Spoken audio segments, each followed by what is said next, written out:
Okay, today we're going to be taking a look at the Adani Ports Q1 numbers, which were on many counts a beat.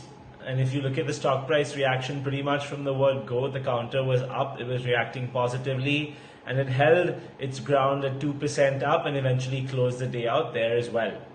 Now, given that there was a disappointment in the volumes front, given that volumes fell across both the seaport revenue and the cargo container as well. So the seaport revenue fell around 21%, while cargo revenues fell around 27%. Now, as a result of this, your EBITDA standalone was 1300 crore, consolidated was 1400 crore, and the profit was 760 crore. So if you look at the EBITDA YOY, it's declined around 23%. If you look at the profit of 760 YOY, it's declined around 30%.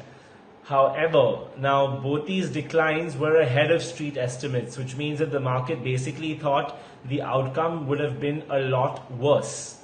So that's why that counter responded positively. It's come in ahead of street expectations on account of three main things. This is what really drove the margin expansion. Firstly, they took a 2.5% price hike. So that has to a certain extent compensated for volumes with higher realizations. That's the first thing. The second thing is currency. So while certain foreign currencies have really appreciated against the rupee, there's been some benefit derived from there as well. And then thirdly, there's been a lot of cost-cutting initiatives implemented across the board at various junctures, which have resulted in significantly lower operating expenses, and that also to a certain extent has boosted your margins. So that's what kind of played out. Now, leaving all that aside, if you want to look out for some recovery data or data that's more recent, in the month of July, for example, the cargo growth was 6% YOY. So we're now crossing pre-COVID demand, because last year, July, COVID was nowhere on the picture. And this year's demand on volume outlook is 6% greater than that. So it shows that the COVID concern is now fully taken care of. Also, what's particularly exciting is the market share in one of the key segments. Now, Adani Ports has 38% market share in the cargo. So that is a very encouraging metric, and it is beating its peers on a lot of fronts there.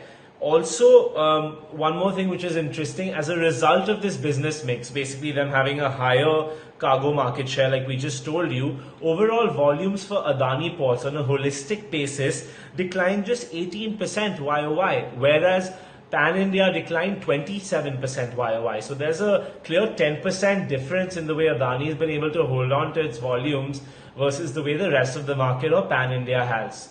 So with all this being said, the stock still trades at a considerable discount of around 30% to 50% of its peers, depending which peer you compare to.